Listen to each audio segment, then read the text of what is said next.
Welcome to Dead Headspace, a part of Silver Shamrock's Horrorcast, a podcast network that includes Kill in Time with Silver Shamrock and Unburying the Dead, where we exhume classic horror paperbacks for the new generation. I'm your host, Patrick R. McDonough, joined always by my co-host, Brennan LaFaro. Say hi, Brennan. Hello, everybody. And today we're talking with the author of the Nightmareland Chronicles, Daniel Barnett. Say hi, Daniel. Hey everyone. And let's just get to it, man. What got you into horror?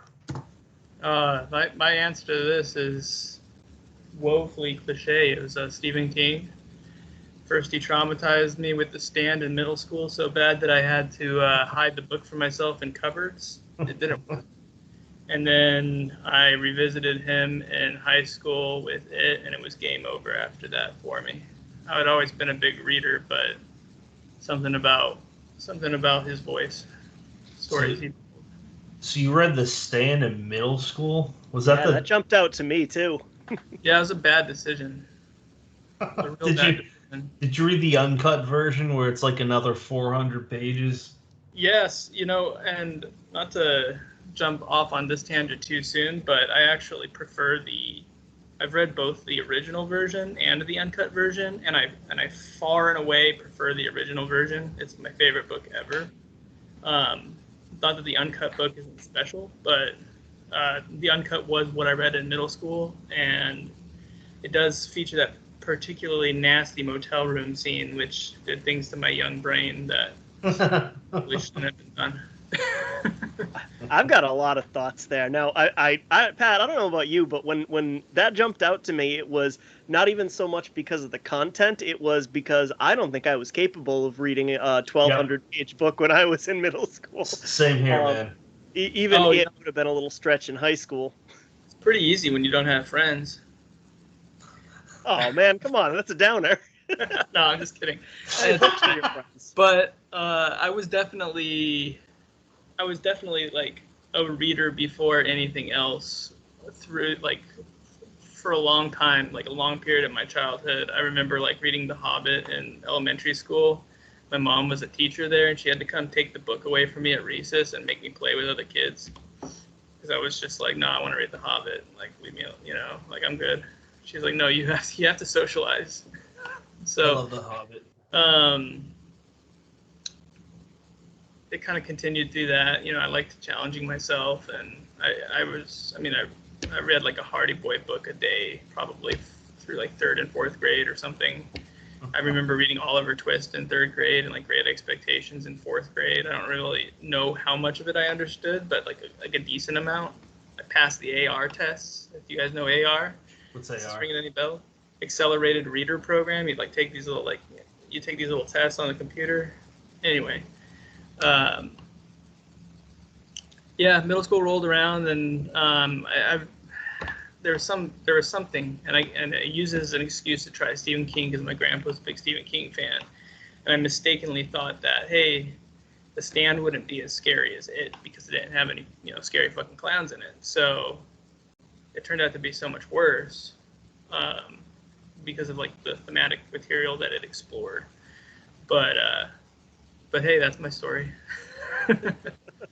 Now, as far as your point of, I've actually never read the original version of The Stand. I've been through I think I only own the uncut version, if I'm honest.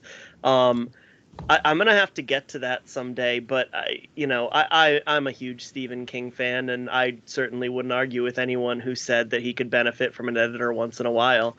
It's cool to have that extra stuff in there, but at the same time, there's going to be a reason why that was originally 800 instead of 1,200. Yeah, the fascinating thing about it, and I can't claim all the credit for this. There was somebody that ran a Google Doc at one point, and he was breaking down differences, almost line by line, chapter by chapter. And he made it 2/3 of the way through both books.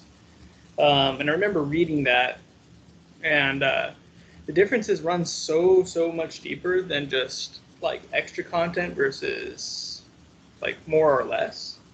There's a lot of tonal changes. He rewrote the book to be set in the 90s, but it's still a 70s book because it's all about post Cold War angst over nuclear weapons and things like that.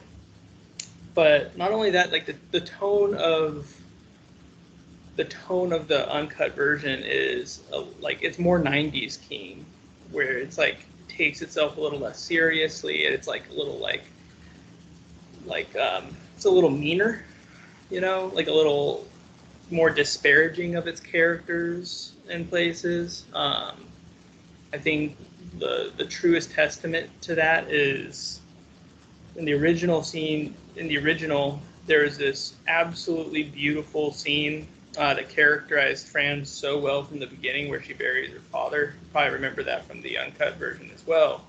But what you don't know if you haven't read the original is that in the original, there's this, like, some of the most beautiful writing Stephen King has put down with wordplay. She's standing there in shock, and she's thinking about sunbeams and like the motes in your eye from like a biblical phrase, and she's doing all this stream of conscious wordplay, all kind of revolving around it being a warm summer day and her dad being dead upstairs. She's so in shock that she can't get to the conclusion of what she needs to do in like a normal linear human kind of way, or like, well, I mean, it is a very human thing that's happening here, but like in a normal linear way. And it's just this like elegant wordplay before she arrives at this like very simple conclusion that, hey, it's warm upstairs, my dad's dead, and he's going to start to stink, I have to do something about it.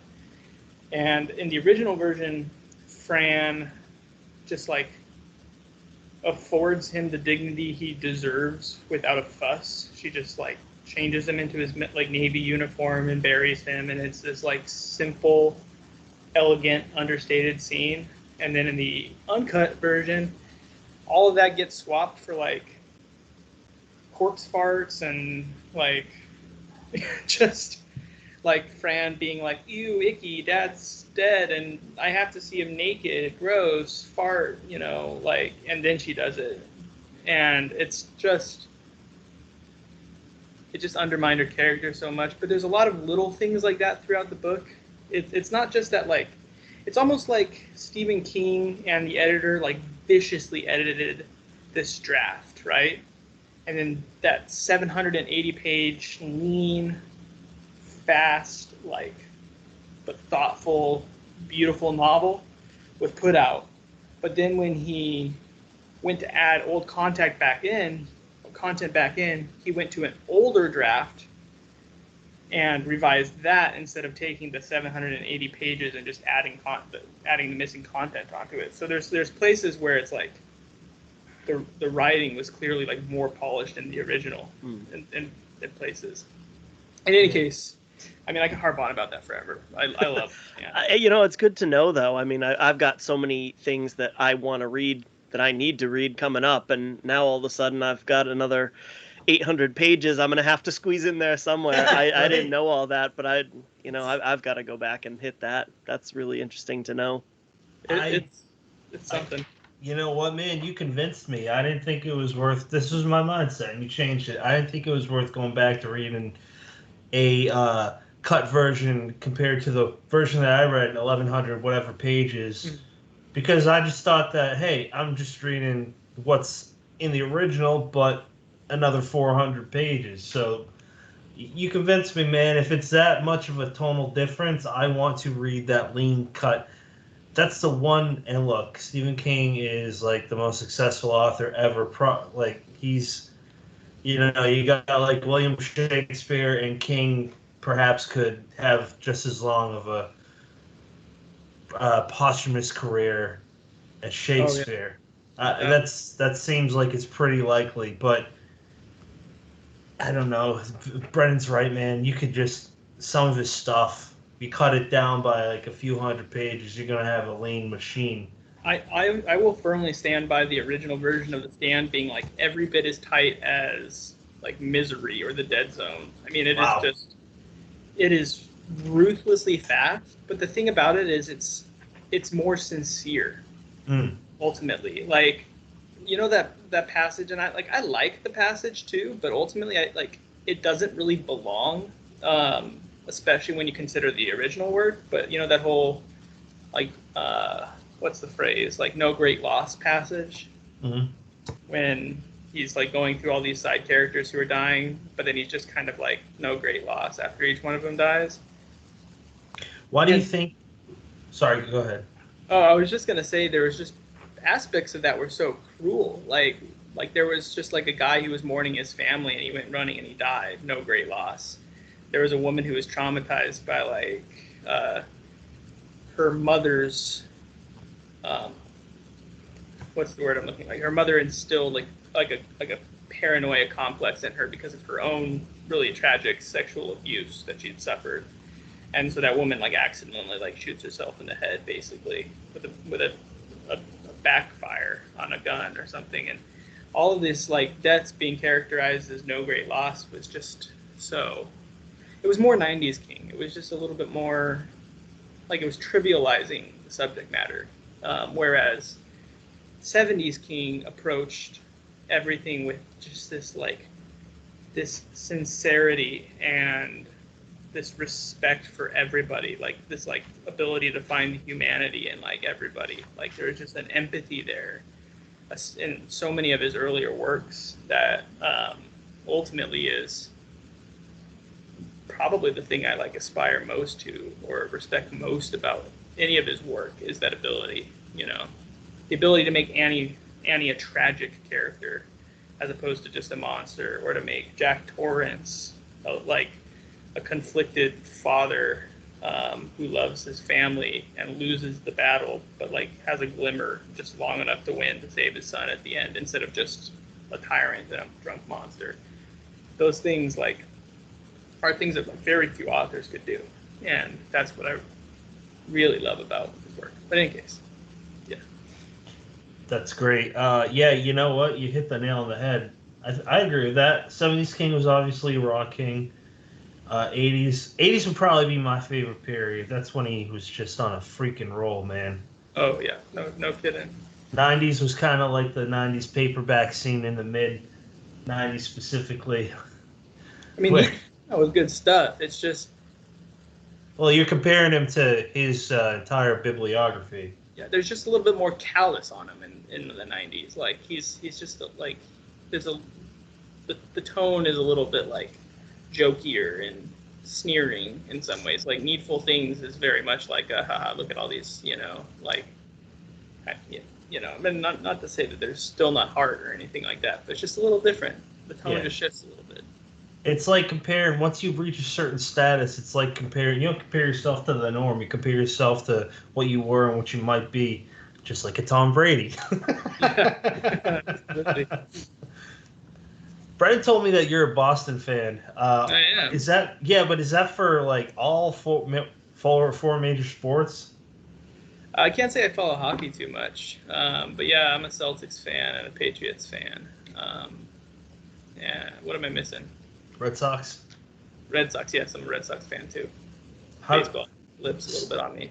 I lived in Boston for a while, I went to BU. I was there for I lived in Boston for about 8 years. Oh, okay. Makes sense. I was going to say, because you're in the Seattle area, aren't you? Yeah, I hate the Seahawks. It's just that whole number 13 thing annoys me so much. Like, was stolen from a football team. Like, I don't know.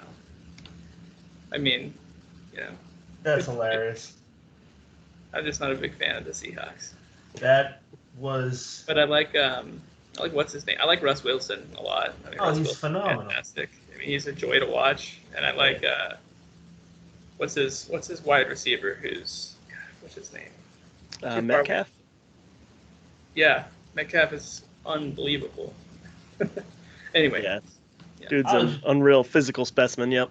I was just going to say that Super Bowl, that one play that Sherman almost cried on the field was the greatest single play in Super Bowl history. Pretty wonderful.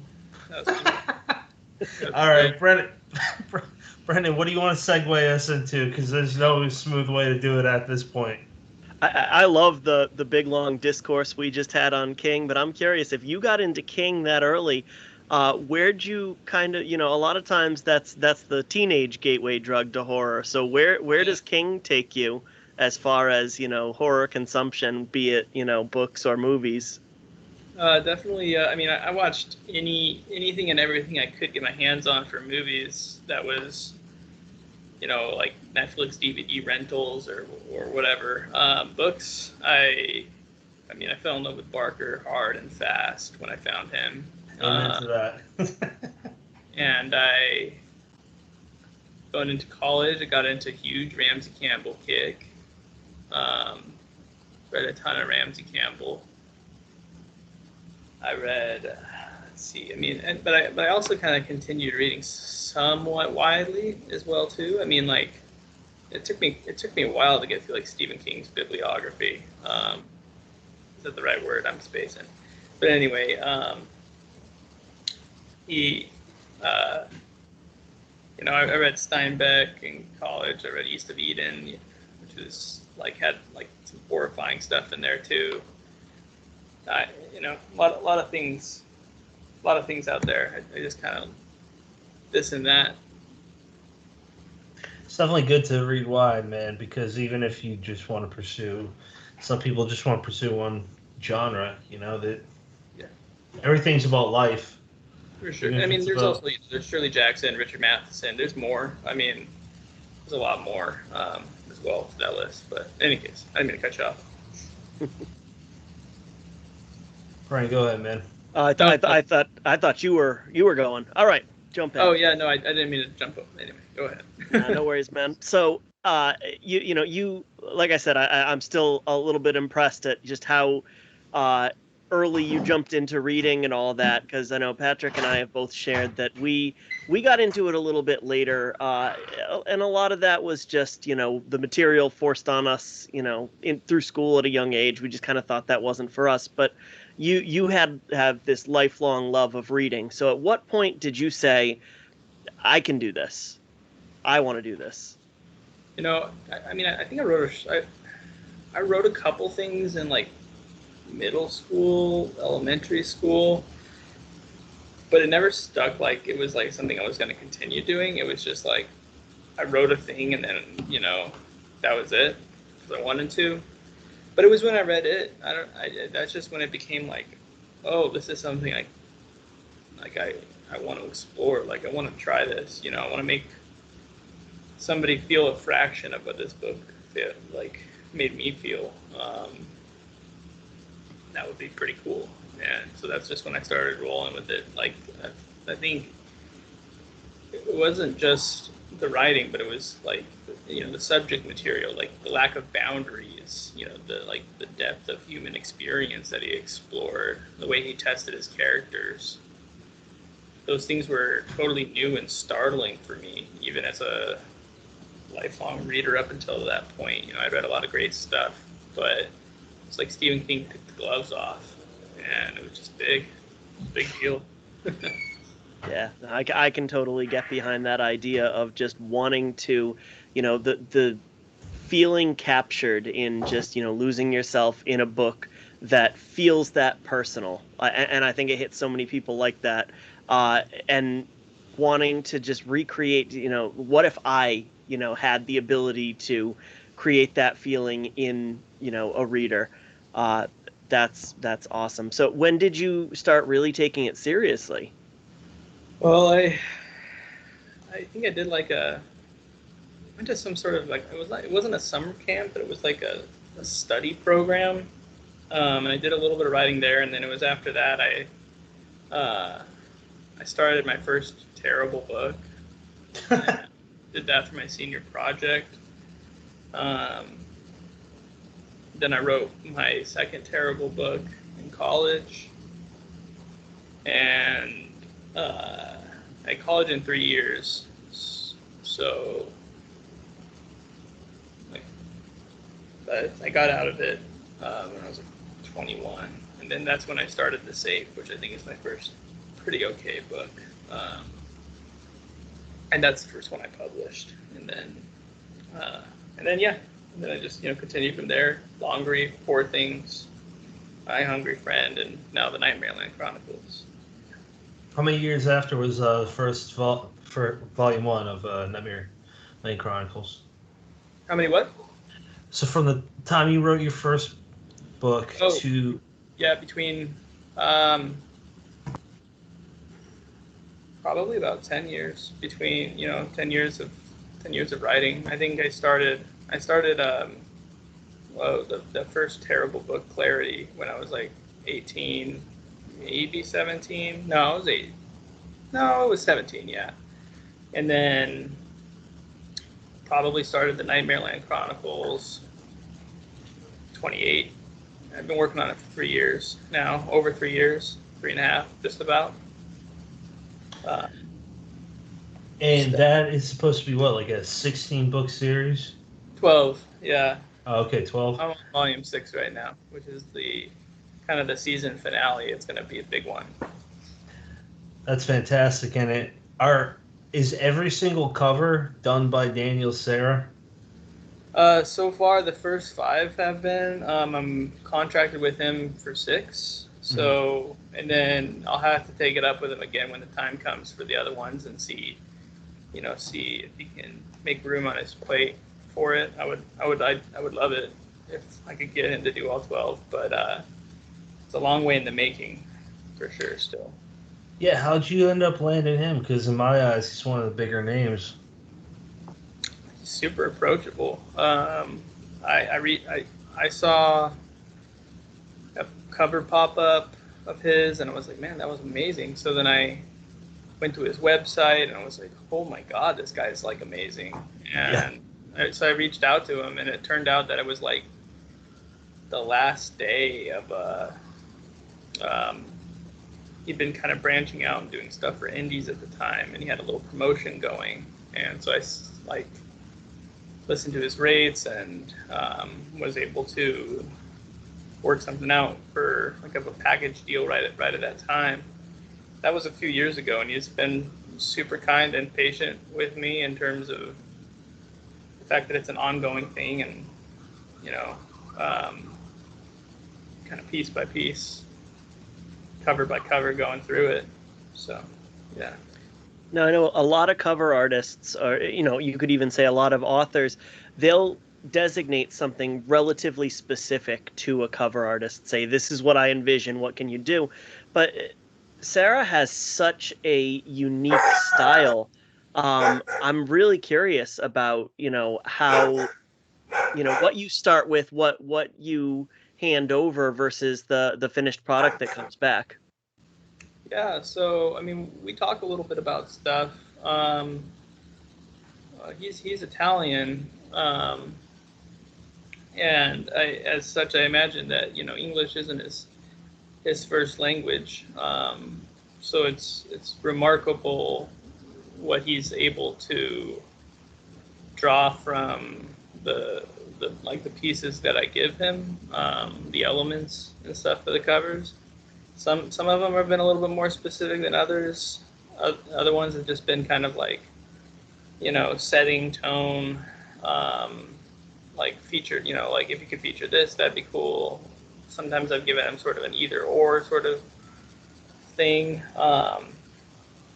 Yeah, I'm always just so amazed with what he turns up. I mean, he's such a talent, and I'm so lucky to be able to work with him for these first 6 at least.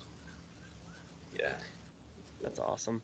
Now, we jumped a little bit to the side, let's say, to do cover art, but let's do a little conception and overall synopsis of the series. You've got 5 books out so far, 5 phenomenal books, I'll say. And I'm eagerly anticipating number 6, which I think you said just today is sitting around 100,000 words. So let's go with synopsis first. Give us the kind of picture of what you've done so far.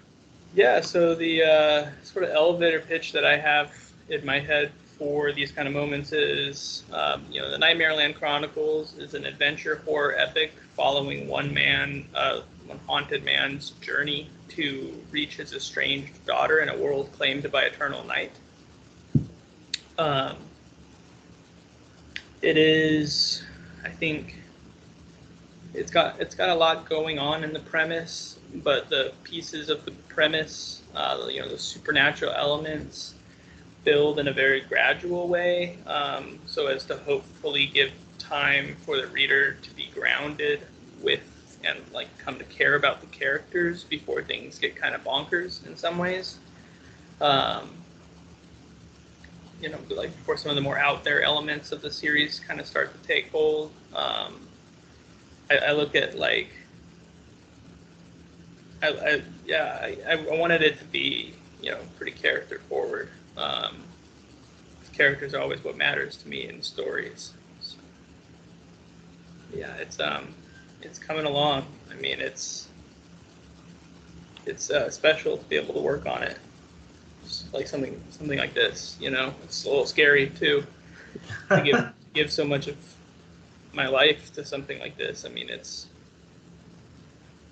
really consumed me for about 3.5 years, and I'm sure at least that long continuing it will be consuming me. So it's a pretty big chunk of time.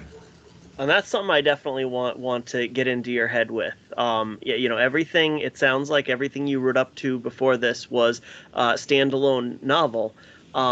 So what exactly made you say, I want to tell this sprawling epic? And we're not talking, sprawling epic in terms of this is an 800-page book or a trilogy. Like, this thing's going to be fat when you're done. Yeah, no kidding. So what? Go ahead. Oh yeah, no, Lily could easily run 500 pages in terms of like the format that I've been making these books. I always wanted to write something big and sprawling and epic. I mean, I guess that's the simplest answer to that too. So it was just more of a matter of when instead of, what or if it was going to happen. But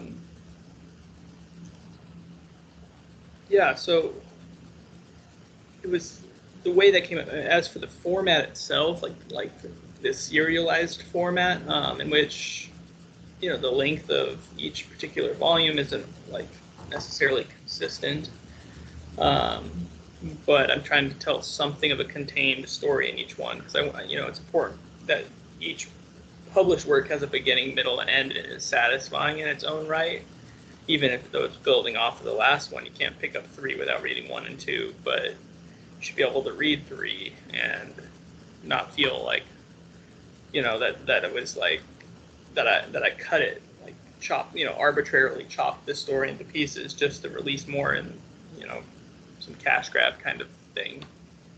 But yeah, I just, for me it was. Are you too familiar with Hugh Howey? No. He's a science fiction author. He's done some horror too, but he was kind of the first big blow-up author. His serialized work, Wool, got picked up by Ridley Scott. I don't think it ever got made, and I think the rights got passed around, and now it's going to come out on Apple TV, I want to say, but it's coming in any case in a series format. What's it called? Wool. Oh, okay. Wool. Yeah, and he has some other stuff out there too, but he's a fantastic author, and he did this serialized thing, and I got into the stories when he released the omnibus, like 5 of them together. I didn't know how long this one was going to be. It just kind of continued.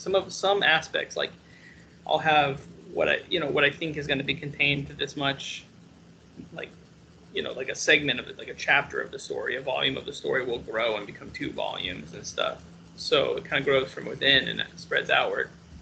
But I liked that format, and I liked that idea of the energy that you can bring to the table with telling an ongoing story, but kind of like to some extent supercharging these pieces of it. Sometimes they're shorter, and sometimes, as with like Lily's case, they're not. But it just seemed like a cool thing to try, I guess.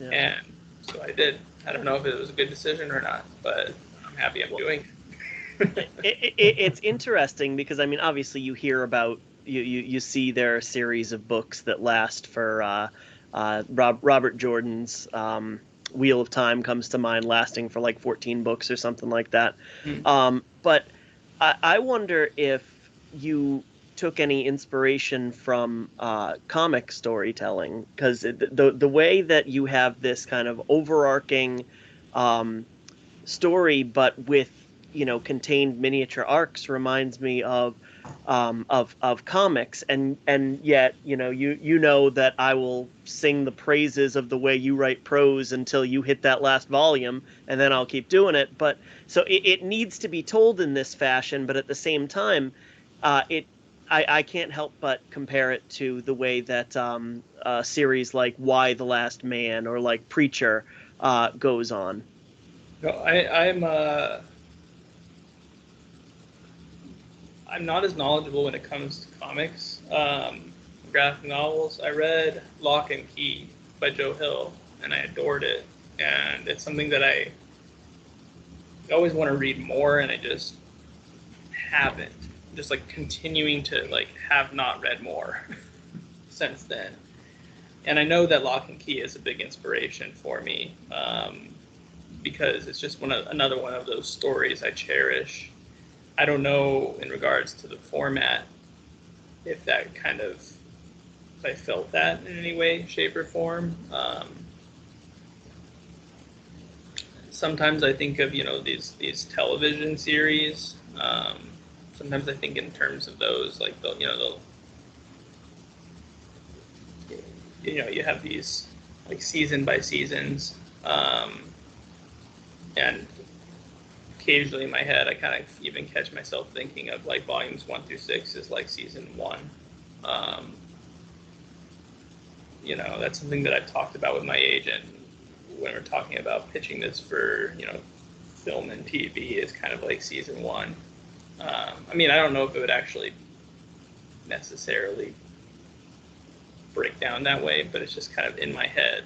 Like I don't have a lot of exact answers. I'm just kind of doing what feels right and hoping it works out. Fake it till you make it, Dan. Well, and I think a lot of that is you're saying, oh, I'm not super familiar with comics as much as this medium or that medium, and the fact that you can't pin it down. It's a little bit like TV seasons, but not exactly. It's a little bit like, a 1,200-page sprawling epic, but not really, because it does this. It's a little bit like comics, but, that's not where I took inspiration from. I think that's a big reason for readers who might initially look at something like this and say, oh, shit, not another post-apocalyptic book, and for them to be able to pick this up because it's different. You haven't read this before. You haven't read anything like this before, and if you're saying I liked The Stand and I liked Swan Song, but I'm good. No, it's very different. Of course, you're going to draw the comparisons to things like that because those are the gold standards in our genre. But again, I think the fact that you can draw these loose comparisons, but it's not exactly like that, is exactly the reason why it's such an intriguing project. Cool. I'm just trying to tell the kind of story that I would love to read, and approach each part like sincerely and have as much fun with moment by moment as I can. Like in the telling of this story and getting to know these characters and them surprising me and all that stuff. It's a special thing, and like hearing that it's working for readers is just a really fucking cool thing. I heard from a predominantly fantasy reader, really nice guy named Andrew. He has a channel called Wizardly Reads, and he posted a double review of Lullaby and Sleepwalking today, and he talked a bunch about his experience in the deaf community through his mom, and he just talked about like Marcos and how it felt authentic to him, and that like made me a little emotional, to be honest, like listening to them talk about it, because I don't really know what I'm doing. I'm just trying my best. So it's really nice to hear that, at least for one person with that experience in that community, that hit the mark for them, like that Marcos felt authentic, and was a character he connected with, that resonated for him, So that was like things like that. Like I can't say how cool it is to hear something like that, Absolutely. Did you pull from any life experiences of someone you knew that you based that character off of? Well, you're always pulling little things, life experiences, but in terms of that particular aspect of his character, the fact that he's unhearing, no, no, I don't have any personal experience myself. I just, like I said, I just did my best, and I know that there's probably places where I fucked up a little bit, and I hope people pardon me for that. But I'm just, trying to tell a story with good characters that you can care about, that you can worry for, and that's what I mean. That was the thing with like reading The Stand, was as much as it traumatized me, I would catch myself like thinking, oh, I wonder how Stu's doing, like 2 months after I read the book, and be like, fuck, Stu's not real. But yeah, he is now. He is to me now. That's awesome. And so, just trying to be honest with the story, with these people, these characters. Have fun with it. Yep. Now, so far in the 5 volumes that are out, like you said, you wanted to be able to kind of blow up the story so you can develop character, and especially in the last few volumes, we just keep getting taken to interesting new places in this new world. What can readers looking forward to Lily expect in this season 1 finale, as you put it? All right. Readers can look forward to finding out what happened to John to make him the way he is in detail. There might be some pieces that are left out because I don't believe you should give the full picture of something, but enough of the picture that you can stitch the rest together on your own. But readers can expect that. I feel like it's the right time. We have John potentially reconnecting with his brother who he hasn't seen in a long time, and it gives another set of eyes both to John and his past to explore that. Those things that he doesn't talk about, like the wolves and their father in Vermont, that cabin in Vermont that's been hinted at like since book 1. So you can expect, if book 1 was like the Knight's book, and book 2 is Maria's book, and book 3 is kind of a tag team between Maria and Marcos, and then 4 is a little bit of this and a little bit of that. Like, I think book 6 is like, in a very real way, it's John's book. That said, there's that.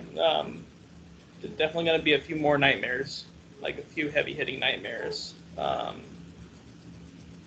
watch out for in there. And a reckoning.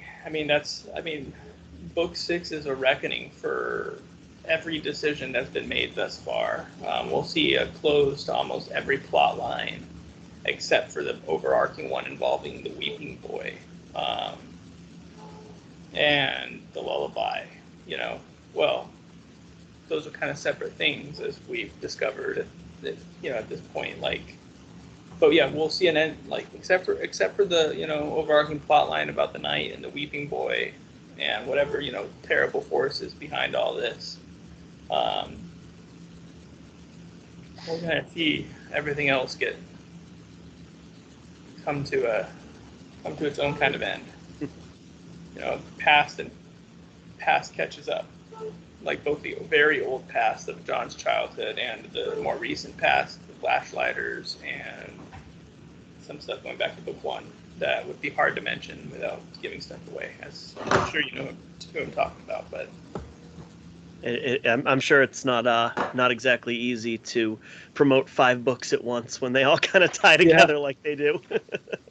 All right, so you've got after book 6 comes out, you've got a potential, call it a second season, another 6 in the works. So, I mean, I'm certainly not asking for specifics, but in your head or, in a notebook somewhere, the main plot points of how everything's going to come out? Yes and no. I don't have an outline. I'm not an outliner. I did have to put a few things down in words more recently when talking to my agent about this stuff, for like film treatment kind of thing, like coverage for, anything that anybody out there that might be interested in adapting it. So I had to put some stuff down for those, potential conversations. I have a few important characters in my mind, a few new important characters, and then I have premises. Some of them are more developed in my head than others. It's really writing this stuff that gives it the development for me. I'm kind of a pantser in that way, like a slow pantser. Kind of go through like thoroughly to an extent, and like just kind of like cook it as I'm going. But so yeah, I've got a couple characters. I got premises in play. Maybe some kind of like some traditional bumps in the night to sort of mix in with sort of some of the more outlandish or new nightmares that might be seen along the way, because the options really are pretty open with the premise that's involved in this story. So you might see a more traditional kind of monster pop into play somewhere, and then I have a pretty good idea of the end. I have a fairly decent idea of the end, like the overall character arcs for some of these key players in the story, and like where the climax will take place and how it will be resolved in broader strokes, if not specific details. You know what? I got a question that covers career. Brennan, are you okay with moving on? No, go ahead. So going back to like how we were talking about different eras of Stephen King, what are your hopes specifically with where you see your career right now, and kind of we tackled this a little bit earlier, but where do you want to end up seeing yourself as a writer? How do you want to evolve? What's your highest priority at this point? I just want to be able to like continue to do it, and like not worry about having a roof over my head and not have to break my back waiting tables or whatever, which is like what I've been doing predominantly for the last 10 years, barring COVID times when that kind of booted me out of having a job there. Right. Everything. But I mean,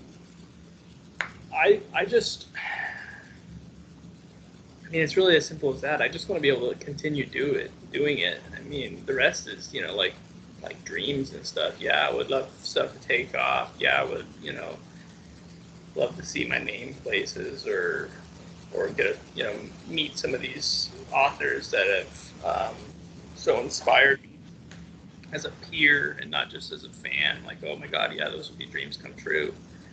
But I mean, like beyond like the fanciful stuff that seeing your stuff on the screen or having a hit or not having to worry about money again ever in your life. Like I would genuinely be happy just like being able to continue to do it. We all have the bigger dreams, but I want to keep telling stories. It's what I enjoy most, and it's what I'm best at, I think, in this world. I can definitely relate to that. You keep talking about your agent. Is that Carmen Wells? It is, yes. Okay, yeah. So, anything that you can tell us about that process for any other, writers that kind of want to pursue that? Yeah. I mean, I can't talk specifically about like who we're talking to or anything like that. But and it's a totally new process for me. So there's not much I can say other than like my experience with it thus far has been like exciting and fun, and you know, working on this treatment to kind of like cram as much of the story into about 3.5 pages for the whole series as possible. So very, very trimmed down kind of thing where you can like slap in a producer's face and give them like the real nuts and bolts, the nitty gritty of like character arcs and story beats, but without a lot of the detail. And we're going to be working on a Bible, like is what it's called, just more in depth, a lot more detail about character arcs and characters themselves and plot points and all that stuff. And the rest is just, you know, it's a fickle business, slow business. You know, talk to some writers, talk to some producers of studios, you know, that kind of thing, and you just kind of you hope, I guess, along the way. I mean, Carmen's fantastic. She's wonderful.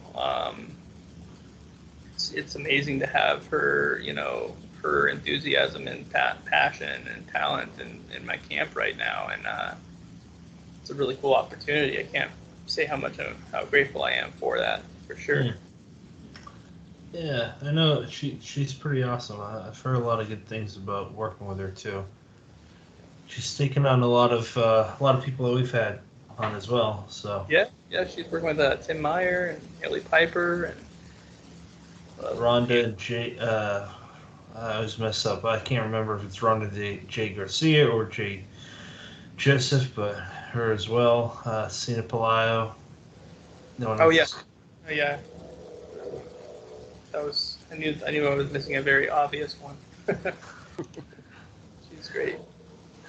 Brennan, what do you want to lead into, sir? Actually, I wanted to ask you about something that I don't know much about, so I'm hoping you can fill me in. Dark Peninsula Press it looks like they're starting a magazine of sorts, and they are going to have featured authors in each issue, and you're number one. So tell us a little bit about that process. Yeah, so Arik, I apologize, Arik, if you're listening to this and I mispronounced your name. I've never heard it out loud, so I'm doing my best. But super nice guy, and he reached out to me. I know he had read some of the Nightmareland Chronicles. Reached out to me and he asked if I'd be interested if I had anything for this inaugural issue. Woodland Terrors is the premise, and as it happened, I had a story that was like a novelette that had been just kind of sitting there for the last couple of years because there's nowhere to submit novelettes, really. You know, you submit it to Clark's, like the standard procedure with a novelette is you submit it to Clark's World. They reject it about 10 minutes later, and then it just sits there for a while. And then actually in this case, I forgot I submitted it to Clark's World, submitted it again a year later, got a better response from them this time. They said it was almost what they were looking for, but it was rejected again, which is like kind of hilarious. All in all, really glad they didn't get mad at me. But I had it sitting there for a long time. It was a story that I was really fond of. It's called Pigfoot. It's a little bit like the intersection of urban myth and like family trauma and hauntings. A little bit of coming of age, or maybe even a lot of bit of coming of age mixed in there. It was something that I wanted to find a home for a long time and felt like, you know, deserved a home. It was one I was pretty proud of. He came along with this Woodland Terrors, and it just so happens that Pigfoot is set like predominantly like right there in and around the woods, you know, an old abandoned slaughterhouse, urban myth revolving around the slaughterhouse, and it worked. He liked the story, so he picked it up, and I I happen to know who the second featured author is going to be, and I can't say, but it's a pretty exciting name. And I just feel really, really honored by, the fact that he reached out to me for this. It was super cool. Really cool. Yeah, they're doing some cool things. Sorry, Pat, I'll throw it to you in a second. They had the Negative Space kind of like survival horror anthology last year. They're about to put out another one that's kind of an homage to grindhouse horror. Mm-hmm. And, to start this up and, just be part of that inaugural run that, like you hinted at, the people are going to be excited about. Of course, if they're not excited already that you're in number one, they're going to be excited about number two. To see that press doing things and you're hitting the ground running with them, that's pretty cool. No, it's super special. I mean, I don't know how excited anybody's going to be about having seeing my name attached there, but it means a lot to me, and I think Dark Peninsula is definitely on the up and up. They've got just so many cool ideas in the works. Is there anything you can tell us about it? About Pigfoot? No, I'm sorry, about the press. About the press? I only know what my correspondences have revealed for me with this stuff, which is I know who's going to be the number the issue number 2 featured author, but I think I would be popping a balloon that's not mine to pop. Or oh, I gotcha. He'd kick down your door and beat you up right on air. It'd be embarrassing. That's his confetti to throw. And so I got to keep mum about that, but I'm really excited to see, and it looks like I might actually be able to do a little reading of the shortlist as well too, before it comes out. That's cool. It's a pretty neat thing, I think. Yeah. I don't really know too much more other than it's a super cool thing, and after this long drought of not having any short stories coming out, I have 3 different short stories coming out, and right around the same time this fall season. So that's pretty sweet for me. That's excellent. And one of those places, you and I will be appearing together. So very excited to, like I said, I've been singing your praises on those books, so I am honored as hell to share a table of contents with you. Back at you, man. That's how I was teasing you about it on Twitter that day. I knew it was that anthology because that was the day that people were hearing. So. Wait, did I miss something? You guys didn't mention a name, did you? It's Blackberry Blood. Aiden Merchant. Yeah, but Aiden Merchant, yeah. Really good guy. Really nice guy. Yeah. He was in the review platform that I took over before I took it over for Deadhead Reviews. I've talked with him for 3 years now. I like him. He's a nice guy. And Sadie Hartman's doing the forward for that too. Yeah, I mean that's super honored by that. That's a really special thing. Yeah, she's doing that. Yeah, and it looks like she's gonna really put some weight behind it too, which is pretty cool. Like I said, this was, I believe it was initially supposed to be just a little magazine, and he got such a positive response with submissions, that he turned it into an anthology and opened subs up for another week and got an additional 150, and he winnowed them down real quick too. 218 or something total, I think, by the end of it. There's something up there in the 200s. It's pretty amazing. Yeah. I know he's got big plans for Snow Capped Press, and I hope he can continue to see those through, because it's a lot. There's just a lot of wonderful people with a lot of passion for horror in this community, and the more that they're, the more that we're all able to do what we're hoping to do, the better it is. Sharing that with each other in ways, and I found that sharing a TOC with somebody, you get a whole lot you get so much more like pulled into the community of things when you're involved in something like that, and I think that that's something that I've missed in some ways because I've chosen to self-publish rather than like pursuing small press or anything like that.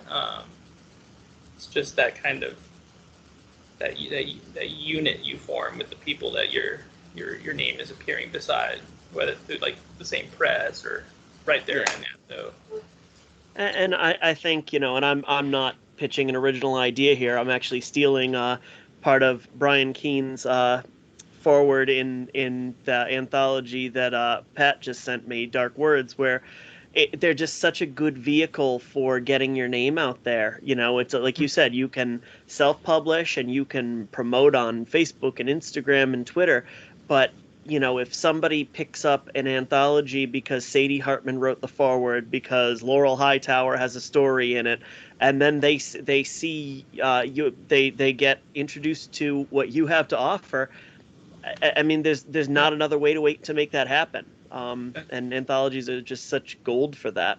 And it gives you a little bit more permission to reach out to that author you're a little scared to reach out to and say, hey, I really, like, you're a little intimidated by, and like, hey, we're in the same thing. Like, just want to say, that means a lot to me. Like, like, look forward to read your story and build those friendships that are so integral to, well, I mean, like, not just the business side of things and trying to hack it, but like staying sane as an author, in this kind of like lonely little like writing bubble.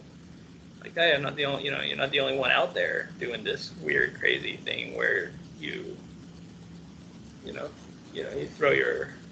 throw hours upon hours, days upon days into. Yeah.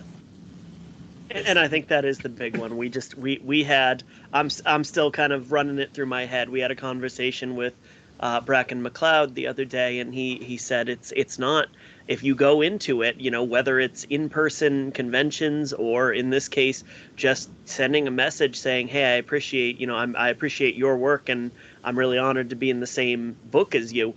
It's forming those genuine connections, not going into it saying, I'm making a business acquisition here. I'm not.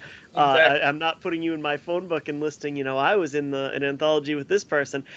You're making a genuine connection with another human being who has chosen to devote a fairly substantial chunk of their life to writing, just like you have. It's a big sacrifice. It's a big thing. And we need all the help we can get. It's the coolest thing out there, to like connect. And I mean, I think that's one of the, Twitter has been a very special place in that regard to, find like some of these people you don't think would be accessible at all are like far more accessible than seems like even reasonable. You know what I mean? Like Joe Lansdale and Ronald Kelly. Yeah, exactly. Like Joe, yeah, absolutely. Or for world famous names, John Horner Jacobs. I was gonna say Mark Hamill, man. He replies to a lot of his fans too. Yeah. He's funny. He's funny as hell. He is. He's amazing. Love that man. He's a good one. He's a real one. He is a Jedi Master after all. He is. Now you mentioned you have 3 stories coming out this fall. You've got the Dark Peninsula issue. You've got Blackberry Blood. What's number 3? Blackberry.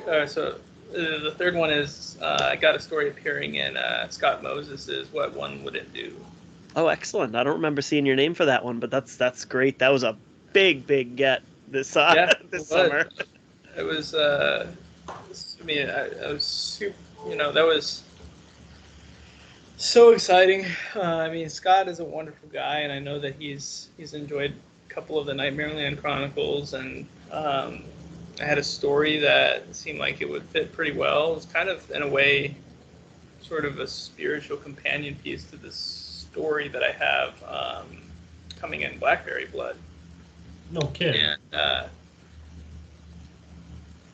kind of like two sides of the same coin, which is a little bit of a pun in regards to one of the stories. But go into further detail about that. I was Yeah. going to say, Yeah. here's a joke that you'll get in 3 months. Yeah.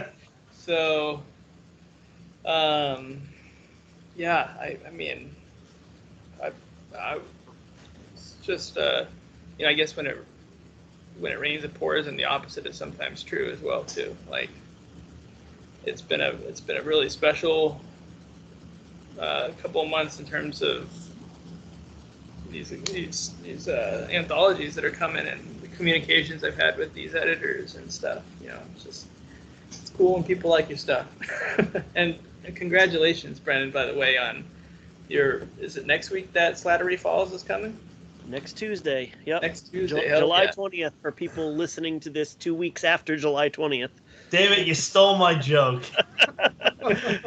That just means if you're hearing this now that it's, you can buy it right this minute. So go do so. Perfect. Yeah. Well, and congratulations you too on, both. I'm going to say the success of Nightmareland because it seems like a lot of people are reading that and enjoying it, just digging the absolute hell out of it. And of course, your, those 3 acceptances all hitting in the fall. More Daniel Barnett in the world is a good thing. Oh, thank you. Thank you so much. I mean, like I said, it's a cool thing to see your stuff out there and see people excited about it. It's been a like I know that like there are many people who have toiled for decades and decades, but I've been in this had skin in the game. Like my whole adult life, kind of been pushing all my energies, or like most of my energies, toward this. So it's pretty cool to feel like, okay, maybe turning a little bit of a corner and now 10 years later, maybe something's happening. I don't know. Yeah. Well, what are you? Just don't let off the gas. Hey, yeah. What are you only you're only 31, 32? Yeah, 31. Yeah, okay, dude, you're young as hell. You got a long, long career ahead of you. Yeah, playing the long game. That's what it is. Playing the long game. Aren't we all? Maybe when I'm 45, I'll be an overnight success. There you go. Like, who was that? Who was talking about that? Don Winslow.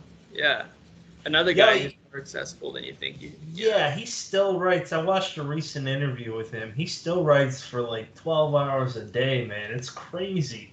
And he had a shitload of books written before. I forget the one that put him on the map, but the Power of the Dog trilogy.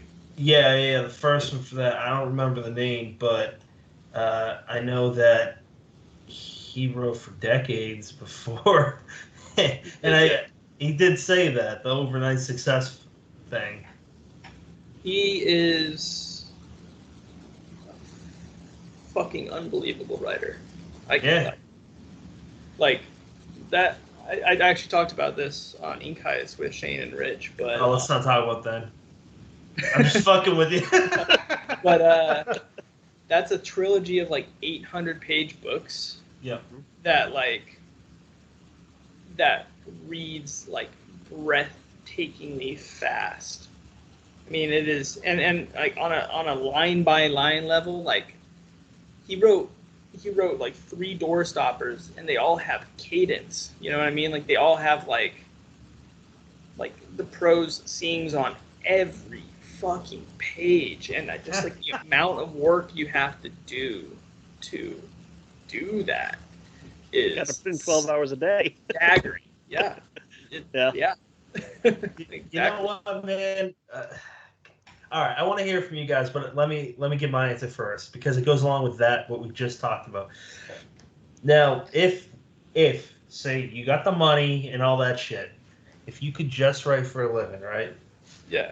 How many hours a day do you think you'd put in? Because for me, I feel like I'd say put 5 days a week, 4 to 6 hours, 5 days a week. But I'd probably try writing 7. But I don't think I'd be able to push more than 4, maybe some days 6. Because after that, it's just I'm feeling nothing, and I'm not getting shit done. I've tried it. What about you guys? What would your answer be? Brendan? Oh yeah, I gotta go next. I would do the Joe Lansdale 3. I, even when I have, as a teacher, summers off, and it's nice because it affords me a lot more time to write. But I can't, I can't sit down for 5 and 6 hours. And if I do, I am, I'm churning out fragments and just making up words after 4 hours. So it's, I could spend that time, but it's not worth it. But that the rest of the day affords you to do other stuff. To me, writing and revising or editing, that those are different. Maybe 3 hours of writing and editing later in the day. Obviously, if you're at that level, going on social media is part of the job. And it would allow me to put the damn phone down when I'm supposed to be writing. So. You know what?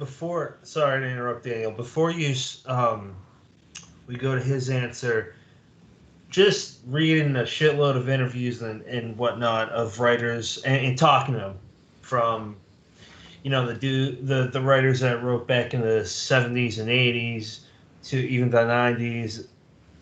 In some cases, even the early aughts, you just, it sounded like you basically just had to be a writer. But nowadays you can't just, in most cases you can't just be a writer. You could be the best damn writer in the whole world that most people love. And if most people don't know about you, they ain't gonna love you. Yeah, no, I mean, if you're gonna, the only way for that to be, for you to pull off just being a writer is to be probably, prodigiously talented, prodigiously dedicated, and prodigiously lucky enough to get the right kind of Big Five or Big Four deal. Yeah, Big Four now. Yeah, it is a lot of luck too in a lot of cases. It's not just about. I mean, like, look at the Harry Potter series. That was like, that was like the phenomenon of our lifetime, and it was protected. What? Oh, it's not. I mean, I'm not funny. Sorry, go ahead. No, ignore that. Just keep going. From a worldwide, I mean, we don't have to get into the quality of the books. Like, they meant a great deal to me, and they still do. But Yeah, that's fun. But from a popularity standpoint, like, she became a billionaire off of them, Yeah. But then you look at the first billionaire writer. Yeah, first billionaire of writing, I think, ever, and Yep. look at, you look at that, and then you look at the fact that, like, several publishers rejected the first book. I think it was like 20 or 30 that rejected the first one. It was It said it was too long for a kid's book. Yeah, like, so. I mean, when you consider that, and you consider that the popularity that it attained, like, even that didn't just, like, breeze through the gates into like the history books. You got to be lucky too. I mean, yeah. And the more you roll the dice, the more, like, the greater chance you have of being lucky. But luck is always going to be a big component of this game. So yeah, to only be a writer, you just have to be extra lucky, and to only be a writer and be successful, you have to make up for it somewhere else, which is whether it's like skill, hard work, or luck, like some combination of the three. It can be done, but it's already a hard enough business as it is, and you're definitely at a disadvantage if you refuse to go online. Oh, for sure. Yeah, for sure. And the other thing is it wasn't just a one book, man. If she just wrote Philosopher's Stone and stopped there, probably wouldn't be what it is today, because I think it took like 5 books for it to really click and for it to be what it was. Yeah, it was probably around, like, I mean, it continued to get bigger. I think it was probably, I don't know. I think it was probably a sensation I think it was already on Oprah by the end of the second book or something. So it was like it was like on broadcast television, getting boosted by Chamber of Secrets, if I remember correctly. But yeah, I mean, we can all dream, right? Well, also Game of Thrones, man. It wasn't the one book. It took like 10 years or something like that, and four or five. I think it was the fourth book where he started to really hit popularity. That's when he had 4 books out when they started the show. Yeah, and the third one was the one that was like got everybody hot and bothered. Like, because of the red wedding scene, probably. Yeah. I mean, it was just the whole third book was a climax for the first 3, so it was just like one heartbreaking, huge gut punch after another with like revelation and action and all that stuff. And then he kind of had to pick up the pieces for the Feast for Crows and beyond, and build things up a little bit more again. But yeah, for sure. Where were we? I don't think we touched on this, and if we did, my apologies. But book 6 of your Nightmareland series is I read that you have hit over the 100,000 word mark. I have, yeah. If you were to guess, would you say that the last 6 are going to be of that thick, or? Oh no, I think that this is kind of a special one in that regard. This is I wanted to give readers something to chew on, something that hopefully will feel special to them in terms of like everything that happens and the amount of time that's given to explore these things and feel these moments. I wanted to give them something special to go out on, because there is going to be a natural break after Volume 6, because I have to write the rest, and I probably will try to finish the rest before I start releasing anymore, because that affords me a lot more freedom when it comes to revising and like going back and forth between stuff, and it's a lot to juggle. Otherwise, I mean, to clarify, I had finished Volume 5. I finished Volume 5 before releasing Volume 1. So what I'm going to be doing with the back half really isn't so much different than what I did with the front half. It's just that nobody felt it because it didn't exist to them yet. So, gotcha.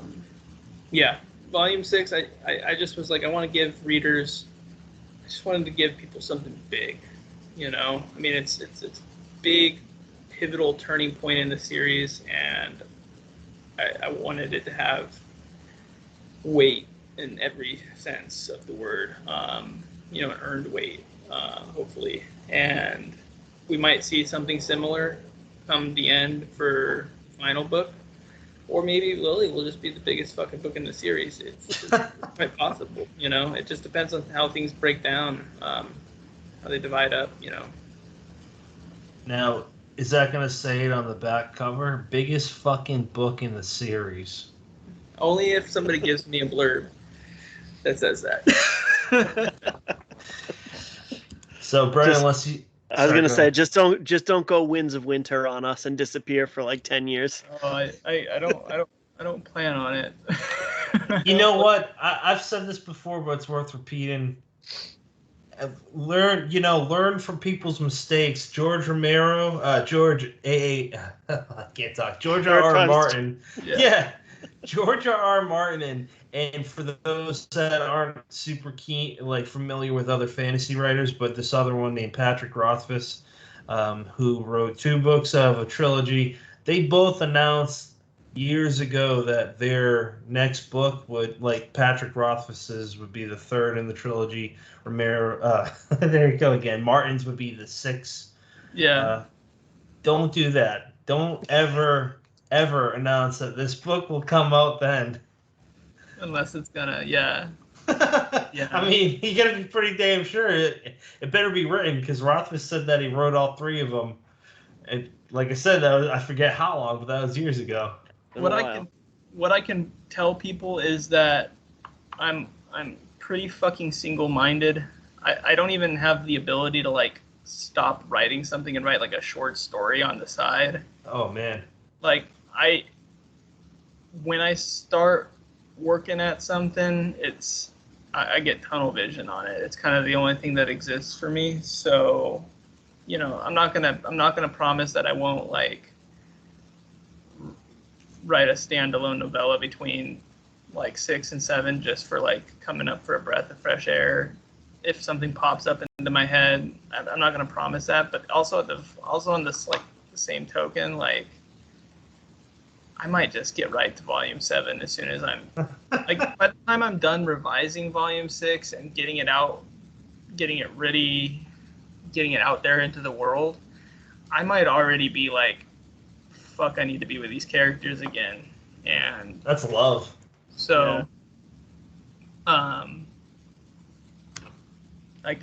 you know, I'm not a fast writer. You know, there are definitely some people on Twitter who are like, wrote 10,000 words today. It was pretty sweet. Not quite as good as yesterday. Like, that's not how I am. I'm like, I'm just dogged with it, you know? Like, I just keep going, I guess. And I love it, but, you know, takes a little time. That's okay. You know, it's like writing is about being okay. You know, it's about making your days like good. Like days are better when you write. You know. I hear you. And you know, so that's what it comes down to for me. We'll see. We'll see. I hate to keep people waiting. I have a 5th grade teacher who emails me about like once every couple weeks to ask when the next one's coming out. That's really cool. So did they mean a lot to you as far as writing goes, or is it just something else? The teacher or the stories? Sorry. No, that's fine. The teacher. Why are they so particularly invested? Oh, it's an old teacher, Mr. Moose, John Moose. He got into it.